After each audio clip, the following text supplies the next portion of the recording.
Hey everyone, welcome back to our channel How to Tutorials. In today's video, I'm going to show you how to turn off NFC on your Android phone. NFC is used for things like tap to pay, contactless sharing, connecting accessories. But if you don't use it, you can simply turn it off to save battery and avoid accidental payments. So let's get started. First, open your phone's settings.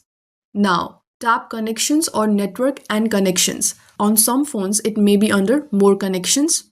Now look for the option called NFC and contactless payments or simply NFC. Tap on it.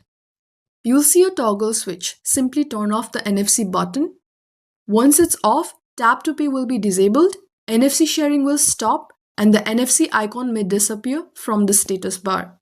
Remember, some budget or older phones may not have NFC at all. If you don't find the option, your device likely does not support NFC. And that's how you can easily turn off NFC on your Android phone. If this video was helpful, like the video, comment below, and subscribe for more helpful tech tutorials. Thank you for watching, and I'll see you in the next one.